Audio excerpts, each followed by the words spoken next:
Hello, everyone. Welcome to Get in the Garage. We're a music podcast. For music lovers. We have another fun episode planned for you this week. But before we do, I want to remind you to comment and like and subscribe and share the podcast with all of your friends. Yep. And enemies.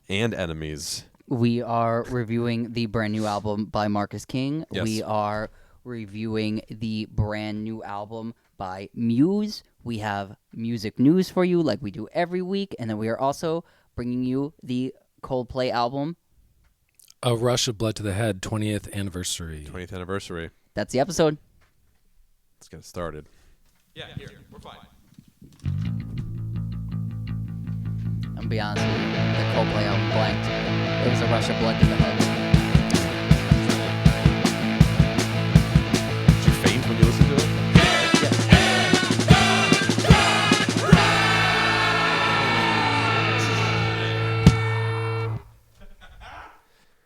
Yes. I like that bass drum at the end. Yeah. Yeah. Thank you, Luke. So we got a great episode planned for you. Also, once again, welcome back, Alex, our producer extraordinaire and brother. Yeah. Welcome back. Cool. Music news. Music news. I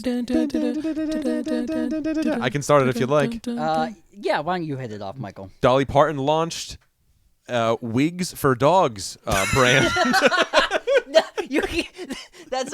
Thank you. I was like, Dolly Parton charity or something. I mean, it's a charity in a way, I guess. I could not wait to hear. I was on Wigs for beta Dogs. breath. And it's only Dolly Parton styled. Yeah, like it's called- giant Yeah. blonde So I can tell you okay. So there's a couple wigs that are available. Bow Wow bouffants. She does a pink cowgirl hat with a tiara, a gingham western print 2-piece collar and leash combo.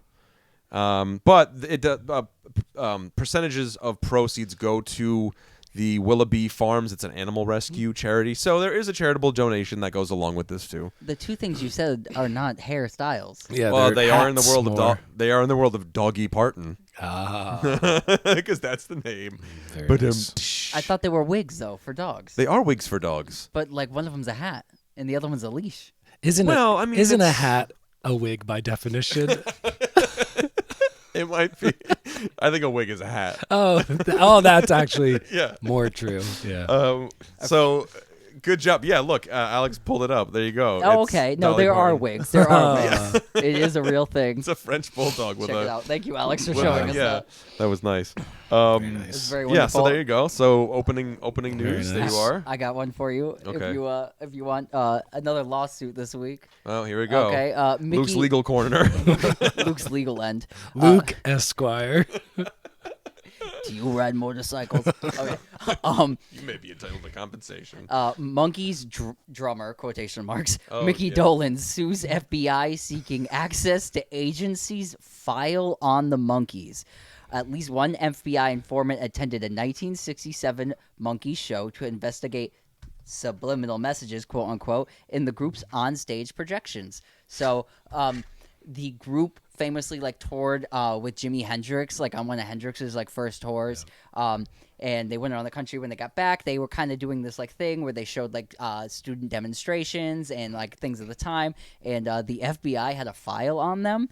And through that file, it was released to the Freedom of Information Act in 2011. Yeah. They were made available to the public. It's been confirmed they're real monkeys. And the FBI agent was quoted as saying, during the concert, subliminal messages were depicted on the screens, which, in the opinion of redacted informant's name, consulted in left-wing intervening of political nature. So it was. It's like slogans to say love one another, and they're like, those goddamn communists. So that's exactly what this was, and so Goddamn there was a communists. large public We're in dump. church with flowers. Yeah, the public commies. dump of these files in Yeah, 2011.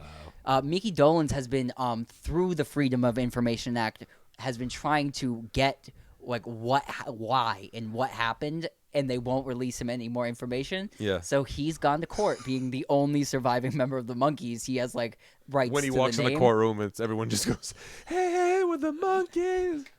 Those damn dirty apes. That's J. Edgar Hoover sitting in his office. They belong in the zoo. That's where they belong. Those damn dirty apes. It's like Enemies of the state. they take him behind the curtain, and he gets to go see the head of J. Edgar Hoover that still talks. Yeah, right. So His head's preserved in the FBI. I thought that cellar. was fascinating and weird and weird. counterculture to the core. So we'll follow up. Turns out the monkeys Interesting. were rock and roll all along, being investigated by the FBI. Newly announced, I believe, yesterday, coming this fall from Giles Martin, the son of acclaimed Beatles producer George Martin. They are remastering, remixing, reissuing a deluxe version of Revolver, Oh, cool. which to me is, depending on the day, it's either my first or second favorite Beatles album. And so that's coming this fall. Just like the Sgt. Pepper's and the White Album one, where it'll have like 500 demos and outtakes and stuff. Right on. That's very exciting. We'll have to cover that release. I read the father's book. Yep. Which is an amazing read. Everybody should check that book out, and it goes through Revolver so well, and he's like so like passionate about it. So that's very exciting. Should be a great record remaster. Yeah. I have some fun news in the world of hip hop and children's entertainment.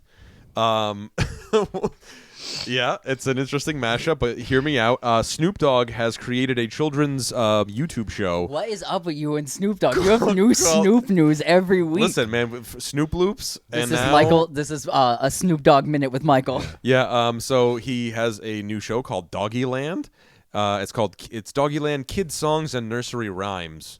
And some of the characters' names are Wags, Is this why he has a breakfast cereal? Chow Wow, Tie-in. Bow. Yeah, well, there you go. Yeah, right. So you make the lovable characters, and then the See? Snoop Loop bears are the bears in this show. Snoop knows how to advertise. He knows what he's doing, man. Yeah, so we have Wags, Chow Wow, Bow Whizzle, that's Snoop Dogg's character. Very cool. Yap Yap, and Barks a Lot. So Lil that's Bow the- Wow isn't on. I don't know. He didn't make the cut. No, he didn't make the cut. It's Barks too a obvious. It's too obvious. Yeah, and he's partnered with Claude Brooks. He's the producer and creator of Hip Hop Harry, which is another program. But yeah, so go Snoop Dogg, man. I respect it, man. I respect it. Get that money, man. That's it. Snoop Dogg does. So we'll be on the lookout for that, and it's a children's television show too, Yeah. which is pretty cool. So I'm planning on watching it at some point very soon. So maybe I'll do like a little review or something like that of it, quick review, because I have a 3-year-old. So this is cartoon for the perfect boy. for you. Yeah, right on. Taylor Swift won a VMA for Video of the Year. The VMAs happened, obviously. Yep. It was a big deal. Lizzo wore a cool dress. Flea said some cool stuff on stage. Yeah. Chad Smith honored Taylor Hawkins. There was some cool stuff that happened, but Taylor Swift was the real star of the night. She went on stage, won her award for Video of the Year, and then announced that she is going to have a new album out on October 21st, and it's a 13-track album. Her quote is, "The stories of 13 sleepless nights scattered through my life." So it's going to be an exciting new era of Taylor Swift, and she did it in this grand way where she got to kind of like take back her thing and be like, this is like me, and I'm like owning this moment now that was taken from me a long time ago in a weird way. And now she's like, you know, the biggest star ever. Not that she wasn't when that moment happened either, but yeah, so that's that happened, and we're gonna cover that album Good for that comes Taylor out. Swift. First artist to win the Video of the Year award 3 times. Yes. Oh, so she broke a record as well. Yes. She When did. was what was the date on the release? October October 13th. Oh no, 21st. 21st. 13 tracks. Oh, 13 tracks. 13 tracks, October 21st. All right, cool. Yeah, we'll have to. Yeah, we'll definitely have to, we'll get that. Yeah. Some sad news, some R.I.P., some in memoriam. I'm just glad it's not from Michael. Continue. Yeah, I usually deliver the what's the word? Bad The news. bad news. Yeah. Very notable The eulogy. jazz organist Joey D. Francesco from Philadelphia passed away this past week. He was only 51 years old. He was an organ wizard. I just highly recommend YouTube Joey D. Organ, and you'll see a guy like at the top of his game. He went to the same performing arts high school as Questlove and the guys from Boyz II Men and Christian McBride, the jazz bassist who he actually played with. Joey D was picked by Miles Davis to tour with him in Europe when he was like 16 or 17 years old. So like at that level, you can find YouTube videos of Joey D playing with Miles in Europe, like playing a guitar solo, and he's like looks like an extra from the early seasons of Full House, like just ripping. But I it's like one of those people that come into your life through social media and YouTube videos and stuff, and I would always just see his stuff come across my feed. He was an organ player, but he also played trumpet and saxophone, and it's like, talk about a dude who has been poured his entire life into music and just like naturally gifted at every aspect of it and just a master craftsman. So 51 years old, Joey DiFrancesco. Yeah. Rest in peace. Yeah, check out the YouTube video, seriously. Yeah. I have one more. Is this your music news? That's my next music news. So go ahead and do it. Go ahead. Oh, okay. Go ahead. Okay. It's the same thing. It's going to be, I thought it had to be said because I was going to say, guys, we can all relax now because we have confirmation. Cradle of Filth, Danny Filth, says the band's Ed Sheeran collab is still happening. It's still on. So Okay, so the Ed Sheeran collab is still on. yeah, We've all been waiting with for that Cradle of news. Filth. we've been waiting. So Thank God. the like what would you describe Cradle of Filth as? A goth metal band? They're A considered doom like metal? a symphonic black metal band. So the symphonic black metal band Yeah, it gets Cradle in the of Filth crosshairs. I might actually get hate for even calling them is that. going to have a collab with Ed Sheeran, and he said he spoke to Ed recently. Ed just had a baby, so we're gonna be on the lookout for that. It's one of the wildest things I've ever Sounds heard. The awful. crazy thing is that like black metal, like, okay, you have like the early black metal, which is like Venom, and like the pre-black metal. But if we're talking about like Norwegian black metal, which I think that's what Cradle of Filth is kind of like a sidestep off of. Like these, like Norwegian black metal went from like murderers and church burners to like dudes who are collaborating with Ed Sheeran. We've already it's spent so 30 bizarre. seconds too much time on this. Yeah, I know, but I'm just saying it's like it's bizarre though. What It's Michael is bizarre. saying is that black metal is getting progressive. We're moving forward. Yeah. I'm looking at the future and I'm seeing this song being exactly like that Evanescence song where she's playing the piano and everybody's like a single tear. That's literally what break me. Is that No, what, the oh, other no. one, Oh, what's My the other one? Immortal. Oh, okay. I'm sorry. Yeah. Anyway, so there we go. Cradle of Filth. Waiting with bated breath. All right, I'm good with music news. You guys good? Yes. With music On news. that Shall we move note, on? yes. On that note, On that note, good night and good luck. good night and good luck. Yeah. Okay. So onward we go. On to Jeff. Would you like to bring us into this? This week is the 20th anniversary of the release of Coldplay's second album. It's called A Rush of Blood to the Head. Coldplay's, before this second album was released, they were kind of, they had the big hit. Yellow was a minor radio hit. It appeared on like Now That's What I'm Talking Music, volume whatever it was. Yep. And this second album, I just think is possibly like their greatest achievement. This really broke the band. Huge hits. The Scientist, known for its very cool like single shot reverse music video, and the song that went on to win a bunch of Grammy Awards, including Record of the Year, which was Clocks. I just think it's a great record. I hadn't listened to it in 5 years, and it just brought me back to being 15 years old and playing the shit out of this record. It came out in fall of 2002, and they were ubiquitous and everywhere. And surprising fact is that out of the bands whose career have been in this century after 2000, which is when their first album came out, they sold the most albums. Out of the bands that started in the 2000s. 2000. They've sold over 100 million albums. Yeah. Even streams. I mean, I'm looking at streams. And their tours The are like Scientist- $300 million The a tour. Scientist has 1,349,445,566 streams. I feel like That is crazy. Over 1 billion plays on one song. I feel like on top of this anniversary recovery, Coldplay seems like they're also having like a bit of like a moment too, and like because they keep popping up 'cause with they- like Lizzo and BTS. and They seem to be like very relevant. And They like, just did something about like relating to Stranger Things. Oh, What was it? Somebody went up and like sang with them, and they did like I think. Oh no, not Stranger Things. They did a cover with somebody, of the song that we had covered, the big single that came. From Stranger Running Up the Things. Hill. Was it Running Up? Yeah, thank you. Oh, okay. Yeah. But yeah, so they seem like they're really having their like 20-year and now No, yeah. everybody's like what we're about to do right now, and everybody's like, hey, I'm highly influenced by that. So Yeah. let's get into I it. agree. Man. I agree with Jeff. I put this record on, and it was just kind of like I felt like it was like all of a sudden I'm cracking open my I had this Guinness Book of World Records from 2000, the Millennium The Edition. silver. I had it as well. Come on, right? Come on. Let's go. But it's like I cracked that open all of a sudden. It immediately brought me back to the sort of like, it's the new millennium. It's like the soundtrack to like the beginning of a new millennium where things will be like more digital and everything is like technology is progressing, but with this sort of like hopefulness, like to the sound, I guess. Does that make any sense? I don't know. Like the vibe of the record is kind of like, especially Clocks, like that song specifically. You're right, because Clocks is like, it sounds like what that song was everywhere. Yeah, and it sounds like what we thought the future was gonna sound like. We had like Life After Love in the '90s and Cher, and like that was futuristic and all that. Yeah. I mean that's tail end, but like this sounded fresh and reinvigorated like music, and especially like that old adult like.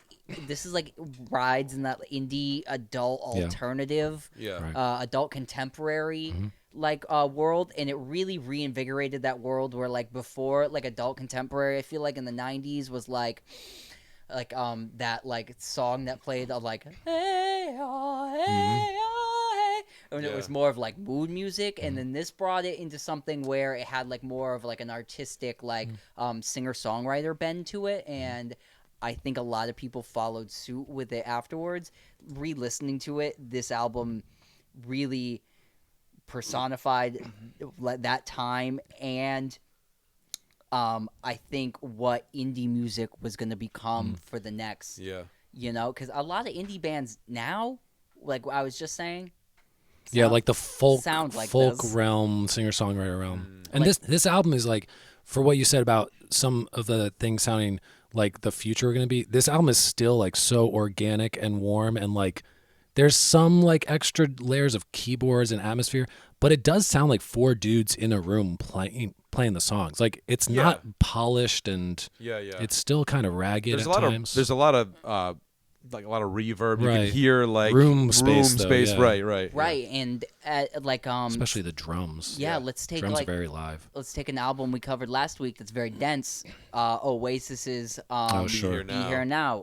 A very dense sounding record. This record is different, where it's open space, and there's space in it, and then that was the fresh sound, because the '90s was all about how much can we compress this record, like how compressed can it be? Yeah. Where this record gives that like airiness, and it gives it time to breathe, and for that the album had like the album vibed on the whole vibe all the way down.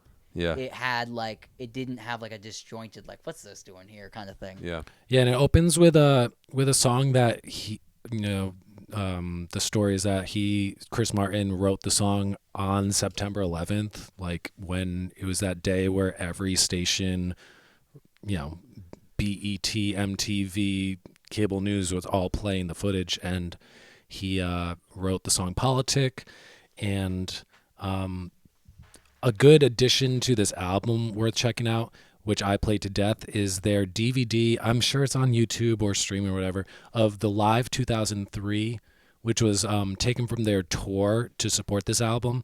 And it's like, it shows a band that was about to be our generation's U2, meaning like doing these songs are so universal and like emotional and like kind of find a way into everybody's kind of like psyche and heart.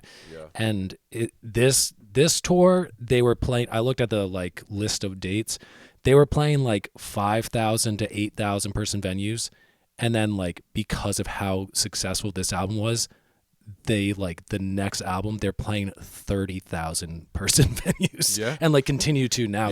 Their average venue size now is 47,000 people, which is like only soccer and football stadiums. Right. Yeah, that's an arena. So this was made for them to play in large rooms where everybody's connecting. But I think that's the power of this band, is like such great songwriting and universal appeal. And there's some corniness, just like those bands like U2 kind of, when you're singing like anthems and these heartfelt things, people are going to kind of call it corny and stuff. But See, I think this album's great. I feel like in the time Coldplay kind of becomes the butt of a joke. 40-Year-Old Virgin for that one. Yeah. So they kind of become that thing, but enough time is starting to creak out where the music stands. Well, it's the same thing with it's the same thing with U2. It's like, is U2 corny? Definitely. Is Joshua Tree a fabulous album? Right. Of course it is. Right. It's like, and I'm not even a U2 guy. I really don't like U2, and I'm gonna say that Joshua Tree's it's an amazing record. Yeah. Has great songs, and this is like the next generation of that. And I love like Politic, like that song opener. It just sets the whole mood, and it is moody. It's a moody record, but if you compare this straight like A-B to the Joshua Tree, it really is like this generation's version of that, like the mood and what they're communicating, how the songs go, and like the singable stuff and the hits. And it got, because I've been listening to a lot of classic rock radio at work, and when U2 does come on at first, like the first week, I was like, oh man. But I'm gonna have to tell you, like in between all of those like hair metal songs and stuff, when you do hear that U2 song, it is it's great on like so many levels that a lot of that music, like rock music, isn't. And High Watermark, great band, and then it made me listen to their like big singles after this record, and I went through them and I loved them, and I was like anthemic about them, and I enjoyed them way more than I did in the time when they came out. So Coldplay, that first like 8 years of the band, especially those first 4 albums, are like unassailable. They're pretty rock solid. Like the worst song on this album is, I mean, it's better than 80% of the stuff that I hear now. So let's talk about some songs real quick, if you want to rattle off some of our favorite songs, and then I thought it would be fun to give it sort of an in retrospect rating. We rate all the new stuff, but if why don't we start with anniversaries and stuff? We should do like in retrospect rating now that we've had time to digest, and but some favorite tracks. Luke, do you have any favorite tracks? Yeah, I liked Green Eyes. I liked the first song, Politic. And I'm gonna go with the giant single clocks because it reminds me of being. I'm gonna use a store reference again. It reminds me of being like in the store with like my mom grocery shopping, and like it just has that nostalgic bend to it. Yeah, so. yeah. Jeff, favorites? Favorites. I love the title track of "Rush of Blood to the Head." I think "In My Place" was a great first single, and it shows so spacious. And "The Scientist," man, The Scientist is just like. It's a perfect song. I agree. I would say The Scientist for sure. Green Eyes as well is one that I wrote down. And what's the other one? Oh, you wrote down Green Eyes as well? That was like one. I love Green Eyes. I love Green Eyes. Always, and Daylight. See, I like the song Daylight. That was cool because that was that's the mysticism. Right. That's weird one. I was thinking to myself. I'm listening to him like, what Beatles song does this remind me of? And it's "Love You Too." It's got that it has that scale in it, and you're like, oh, okay. So it's like I dug that. I thought it was kind of like a cool like little wink at the Beatles, because they are an English band, so it's like this UK thing. Every like major UK pop artist always like winks at the Beatles. Right. This isn't all like sunshine and like big choruses, because Politic, Daylight, and A Whisper, they all kind of sound like they could have been like tracks left off of like Kid A by Radiohead and stuff. Like they are stranger and darker. Cool. A record. Retrospective review or rating. Yeah. Yo. What would you say? I loved this shit when I was 15. I listened to it again. This is a 10. This is to me what a 10 is. Like it just is. Luca? It just is. Let's get it. 8.5. It's just me personally. Yeah. But it's high up there. It's a really great record. Yeah, I'd say a 9. Yeah. Easy 9. Because it's like, I think just because like people who watch this podcast know I am a sucker for nostalgia. I love nostalgia. Like I'm all about it. It's my thing, and like romanticizing and stuff like that. And this record brings you back. Brought me back, man, and it made me think about like a very, very specific time and place. I love melody and vibes, man, and like this just sounds so real and like tangible, and the songs are they're like Elton John songs. Like, Yeah. what can you do? They're just good songs. Yeah, they're just good songs. All right, there you have it. So there's our rating. Let's take a quick break. We'll come back with 2 new music reviews. We'll be right back. All right, welcome back, everyone, to Get in the Garage. We're the music podcast. For music lovers. Yes, so now begins the segment of the new album reviews. So we've selected 2 this week. Luke told you about them earlier, but it's Muse's new album and Marcus King's new album. Luke, would you like to usher us into the Muse review? Yeah, so Muse has a new album. Muse. It's named Will of the People.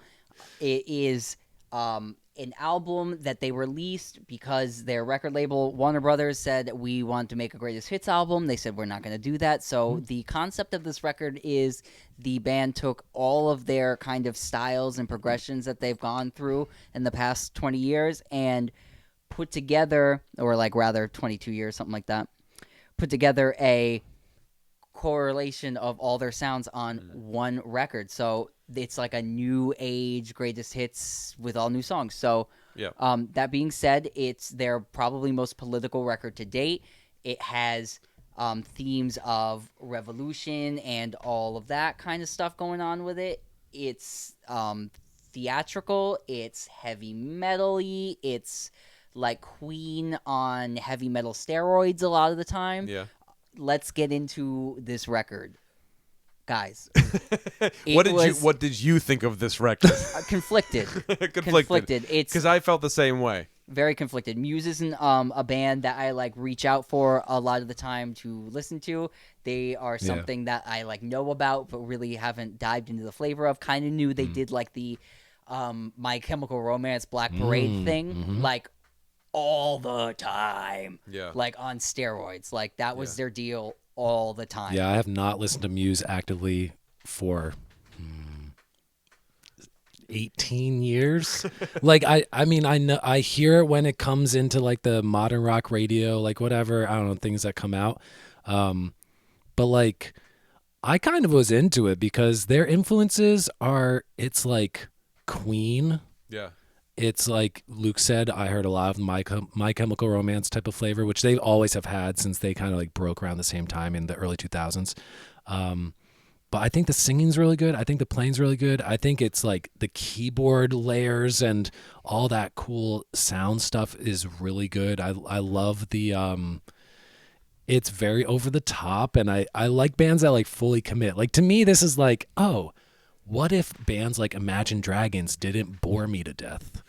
Like, because at least this shit keeps you on your toes, and it's like, oh shit, and you can see like this being with laser light shows and 60,000 people in a stadium and like them playing their like guitars, all their fucking like keyboard like effect processors on it.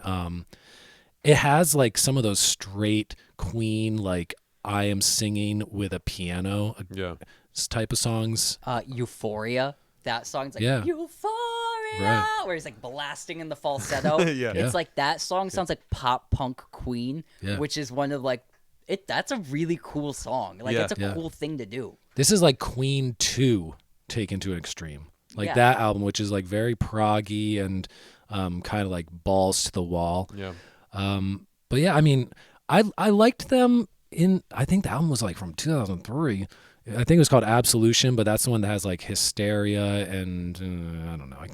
I can't name the songs, but it had like 3 big hits off of it. And this album, I was like, oh, they've gotten better and stronger and more bold in that. But like, I'm kind of glad it seems to be the same band. And the greatest hits idea, this does sound like if you mashed all their greatest hits and you know put out new songs. So. Right, because you have like the second song, Commonplace, is like synthy. It's like a synthy jam, synth rock, and then you have like Won't Stand, which is like the tempo shifts and it's got that really heavy part like in the middle and the end. For me, that I really like that kind of stuff where it switches up. It's got like the ballads on it with Ghosts was like one of the ballads with like the triplet piano rolling all the way through it. I really like that. And then it also had like the shout out to the girls singing a girl's name as the chorus, Verona, that kind of thing. Ma Verona. Oh wait, no. Thank That's you. how it goes. Thank you. So it had like, a lot of different flavors on it, and it had like the boy-girl song. It had like a song where you sang the girl's name, and it also starts off with like this crazy like political, the will of the people, which I'm gonna get into this a little bit here.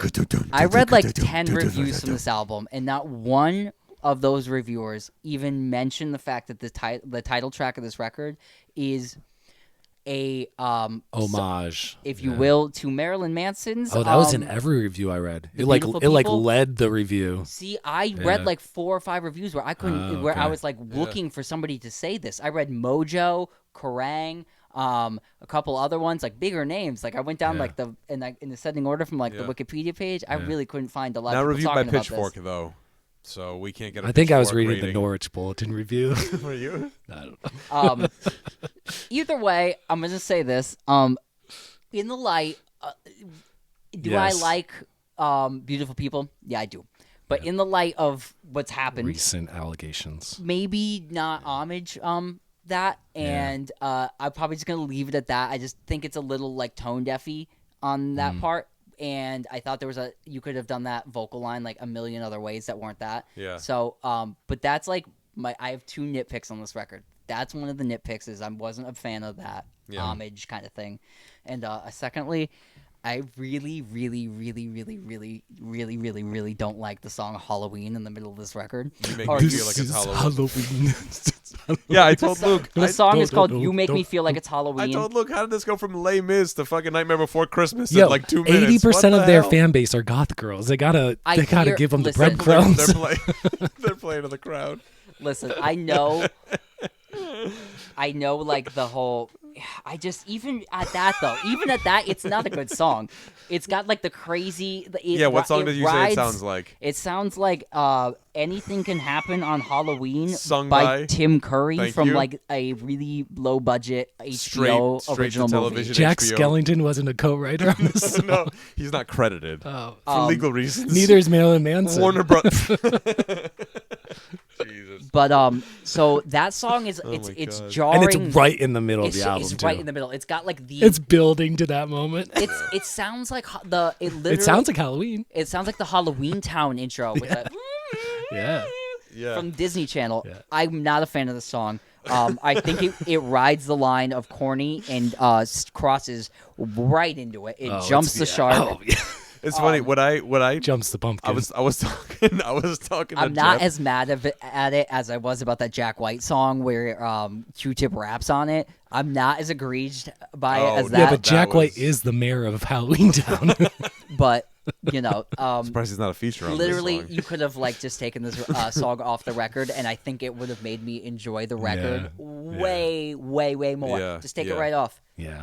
Yeah. But that's just Or me. bonus track. Those are my I was like, why don't you use this as a B-side? I think it's a a tie-in to B-side. the new what's the movie with the 3 witches?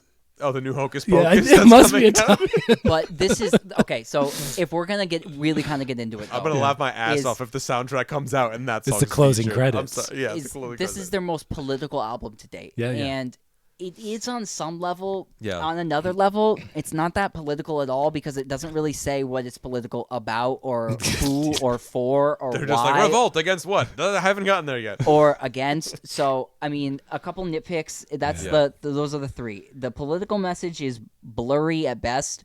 It doesn't shout out to anybody and can be construed in many weird different ways. Yeah.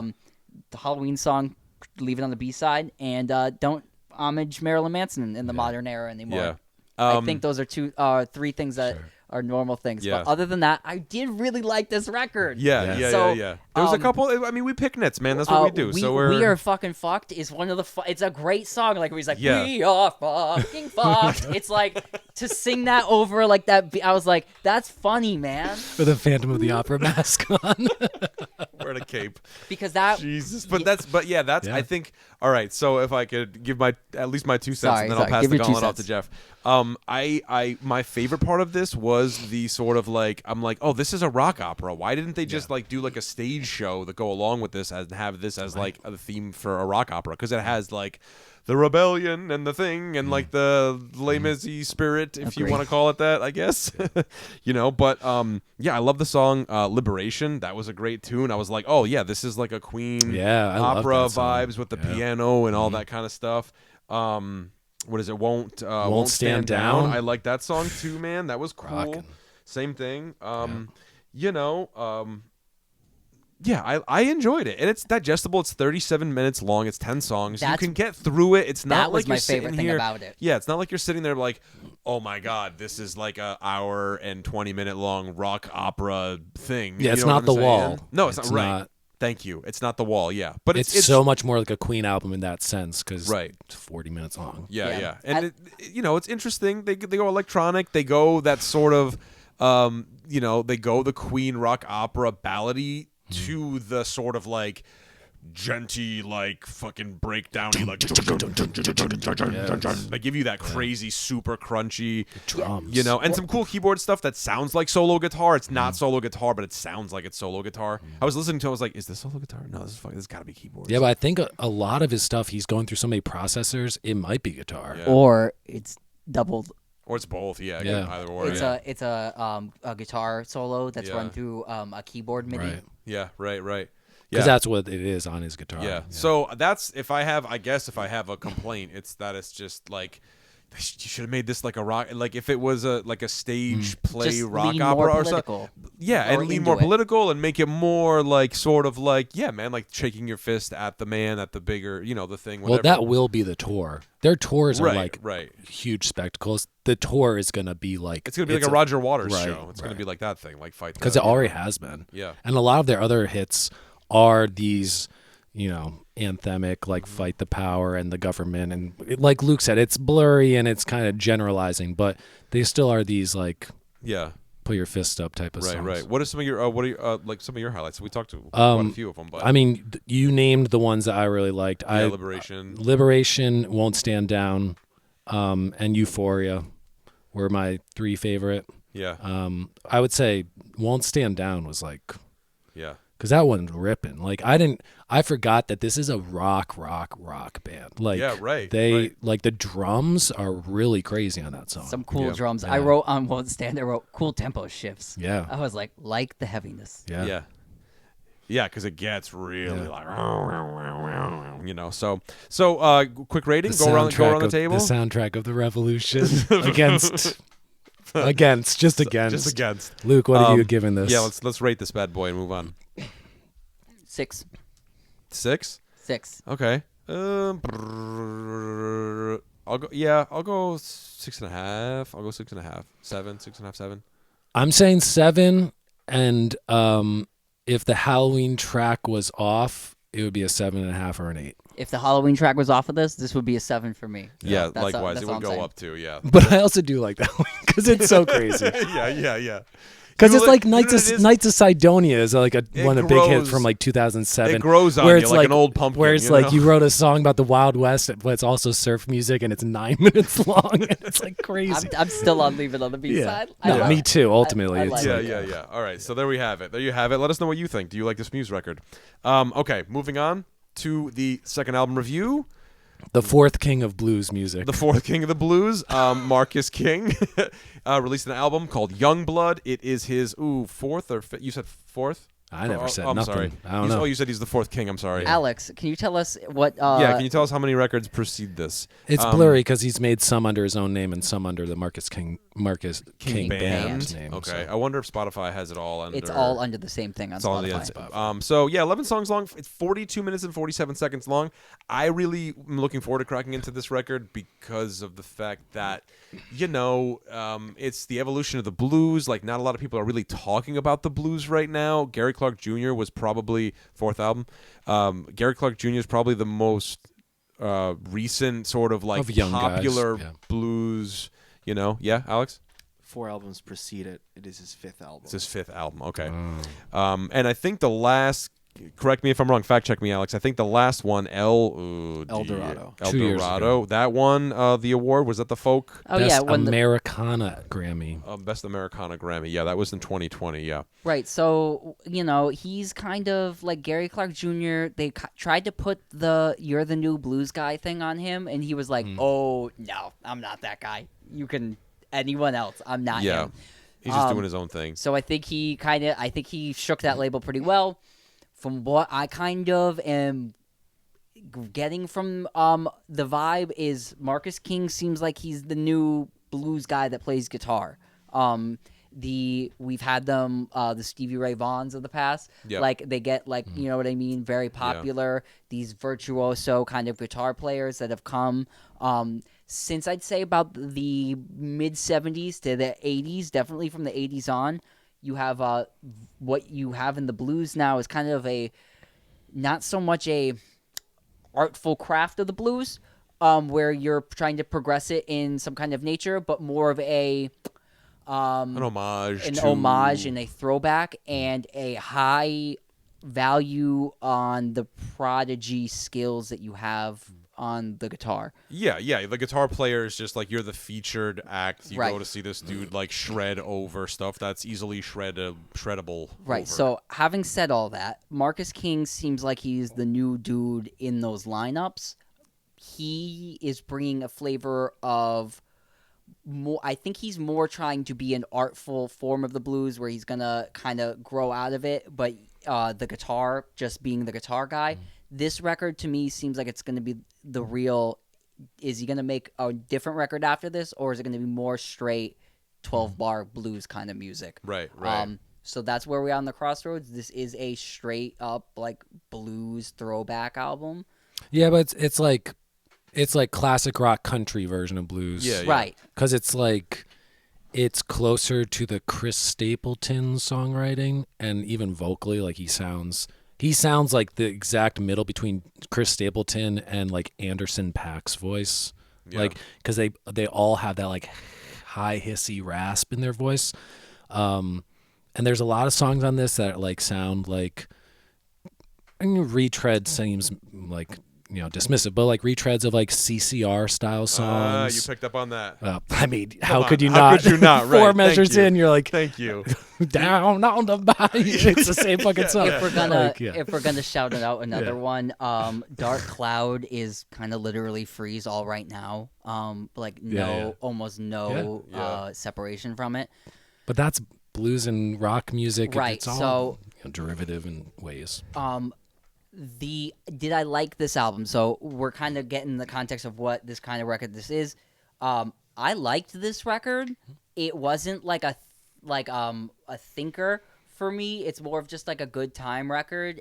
It's a good time in. It's not like it's not Bob Dylan like reciting these like psychedelic poems over a 12-bar blues. It's Yeah. not that at all. Yeah. It's just like but it does have some like heartbreak in it, some pain, some feeling. Yeah. Like Mike, you were telling me this is like a Yeah, breakup so- album for him kind Yeah, of thing. he was like fresh out of a breakup and kind of spiraling into this like, drugs and alcohol thing and all that stuff. So, he had mentioned in an interview, I can't remember who it was with, but that he thought this would be the last record he makes, not because he's planning on retiring, he's 26 years old, but because he just thought that he couldn't sustain like this for much longer. Like, he was very self-aware of the fact that he was abusing drugs and alcohol and kind of on this self-destructive path. He had this album. And more recently, he met someone and he's getting married and like he's turned around, like his life Quick around and turnaround. stuff. A quick turnaround in about a year and a half to 2 years, and bless. good for him, man. I mean, good for him. My opinion of this record is like, if you listen to Kenny Wayne Shepherd, this album makes sense. If you listen to Johnny Lang, this album makes sense. It's like the young, white boy blues guitar player that's like shreds and like plays some stuff. Kenny Wayne Shepherd, definitely along the Stevie Ray Vaughan influence, like heavy. The first Johnny Lang album, a bit of that. He plays a telly. He has more like, that saturated kind of midsy tone to it. But that's what this is. This is just like another version of that. There are moments for me, like you had said, where there's like some ripoffs and stuff. There's other moments where things feel a bit stale, feel a bit like, old hat, feel a bit whatever. But if I was just going out on like a random Saturday night with some friends and this band was playing in a bar, I'd be like, man, this dude can fucking rip. Like, this is fun, man. We're having a good time, having a couple drinks. You know, there's some blues music playing. You know what I'm saying? So it's like, who is it for? You know, give us the vibe. Who is this for? What is this for? What is this? it, Is for like, we keep saying blues, but like real blues music is blues where it's like 12 bar or 16 bar form. Right. This is just rock music. This is general rock music from electric blues. Yeah. Great singer though. Yeah. Like just a very good voice, very good guitar player. And I think maybe not lyrically, because the lyric stuff is just like a lot of country and rock stuff. It's, you know, it's all been done before, but it has universal appeal and all that. But there are some songs that are really, you know, catch you right away and stay in your head. So this is for someone who just like really likes that mix of, I think, a very important thing, that white blues, which is blues, country, classic rock. Yeah. Because it just is a thing. Like it's not necessarily because of race, but it is its background and its culture. Because you look at Gary Clark Jr. Gary Clark Jr.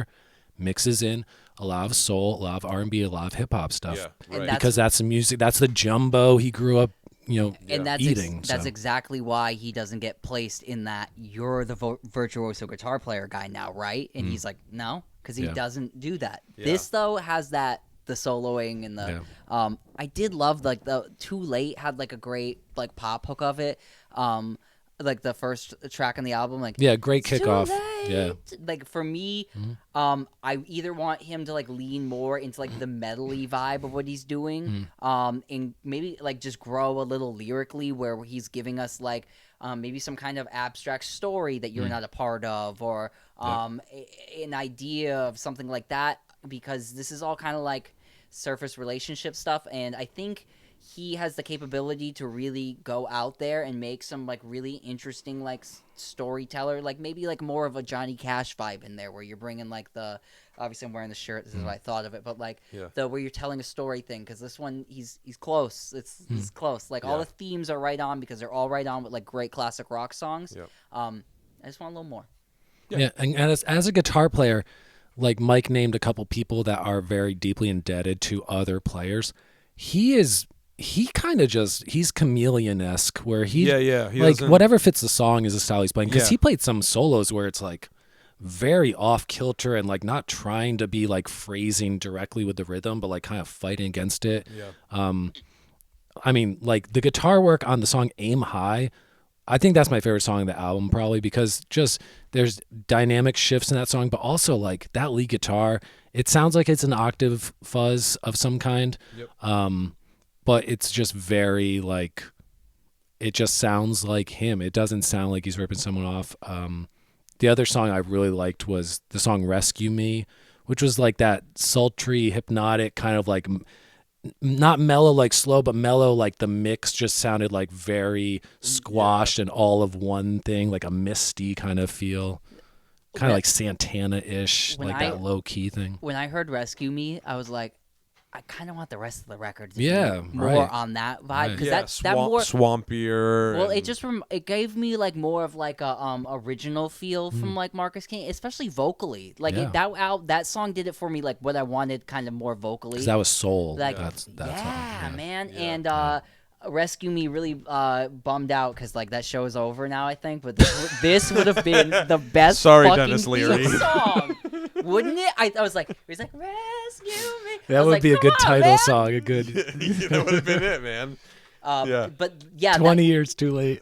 Yeah, so I really did like this record. It's just like, it's not, it's like, We'll see where he goes. Yes, it's not like a fine whiskey. It's like the bottom whiskey, but like it'll still get you drunk, man. It's still good. I hope he goes Stranger. That's the illusion. Because he threw in some like, some Iron Butterfly, Sabbath-y type of stuff at times. And well, he that stuff does. was really cool. I mean, I don't know if you've seen it, but he does cover Sabbath in his concerts. Oh, okay, cool. What's up, Alex? Not sure if it was mentioned. It was produced with Black Keys' Dan Auerbach. Oh, okay. Oh, we did not. We did I not didn't mention know that, but that. that's also very fascinating. Yeah. Okay. That's why the fuzz sounds so good. His fuzz sounds so good. It's so like, and he does that thing, where it's like you said, it's that fuzz octavey thing, but it's that like, I don't know if compression would be the right thing because it's like. Well, that's what fuzzes do. Like, yeah, they press the shit out and of it's things. just like, oh my god, it felt very a la Jack White, except like if Jack White could shred. But that's the thing is, I think it's more like now, like artists that are doing what Marcus King is doing is it's like, okay, the music and the riffs sound familiar to get you in, and then the true signature is on the guitar playing. Like, you hear Eric Johnson, you know it's Eric Johnson. When you hear Joe Bonamassa, somebody who you might consider a contemporary of Marcus King, although he and Joe Bonamassa and John Mayer are the same age. I don't know if you guys know that. Oh, I knew that. But you know what I'm saying? Like, Joe Bonamassa is kind of doing the more traditional-ish blues, although he did some rock stuff and a little bit of heavier stuff and some, whatever. But it's like that's what it is. It's the signature now is like how the guitar player plays. You know what I mean? It's a live show. And then Seen him live. Yeah. That's where. Right. But it's a good 40-minute album. So It definitely is. It's Hardworking Man has over 1 million streams already. I think this is going to be his big breakthrough, like big breakthrough. Well, he's a face, like, on the internet. Like, you've seen this guy before. He's a main mommy. He looks like he's 17 years old. He's got the long blonde hair. He wears the cowboy shit sometimes. He's got a big smile. He looks like he's a really nice, funny he has guy. like the mutton chops too, I think now, doesn't he? He had He's got, like, those big a mutton chops. viral video from Norman's Rare Guitars. If you're into sure. those videos. Oh, okay. All right. Yeah. That's how Yeah. he really broke. Shout out to Norman's Rare Guitars too. Norm, he Keeps them great videos. Yeah. Even when he doesn't know their name while he's interviewing them. He just had some health problems. We feel bad for Norm. We love Norm. Here with Post Malone. Yeah. Post Malone. What's your rating on this one, Luke? Young Blood by Marcus King. I'm gonna give it same thing I gave the Muse record. I'm gonna give it a 6. It's a solid record. It can do more artfully, and he has room to grow. But if you like rock music, this is a great rock music record. I'm being a critic about it. I'm being critical. This is a fun rock record. It's got a lot going for it, and I like Marcus King. He's a personality I really enjoy as an artist. So that's brings me halfway there to the table. He's such a likable guy. So Yeah. I would say, for what it is, I'd give it an 8, man. Because it's just like, it's just solid. It's, you're like, it's straightforward. It's not trying to put on airs. It's just doing what, the album does what it does. It does it well. And yeah, guitar playing is amazing. Like, there's no denying the guitar playing is amazing. 7.5. It's jean 7.5. jacket season in about a month. Perfect music to go pick The some jean corn and do some pumpkin patching. No, you're just gonna listen to that Muse song on repeat. That's pumpkin smashing, not pumpkin patching. Sorry. I'll be wearing sleeveless shirts under my jean jacket. Thing. Yeah. Good.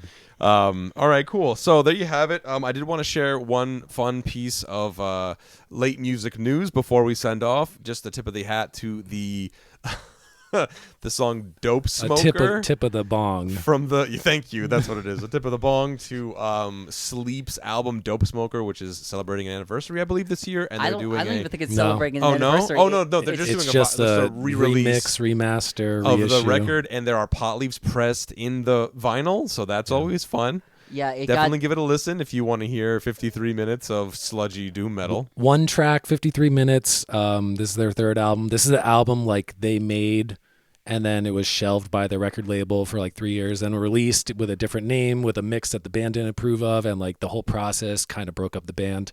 They reconvened later on, but yeah, it's like this 53 minutes. It's one track, but you can tell it's like there's 8 sections of it. Yeah, because there's So it's an movement album, and but they stuff, just yeah. want it to be one thing.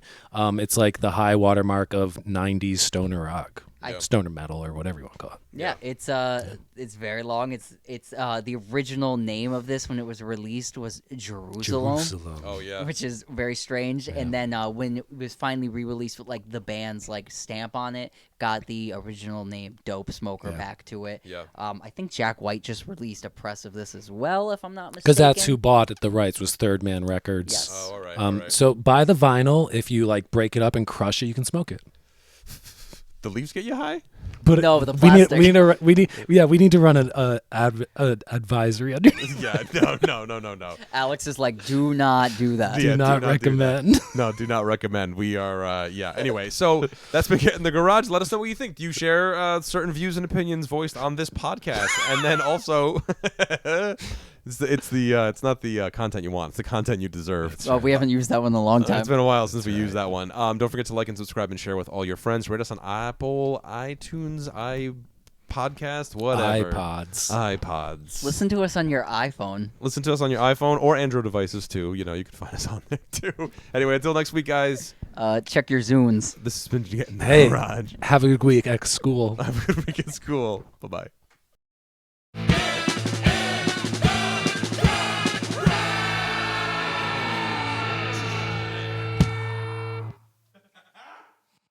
This has been a presentation from the Wasted Robot Network.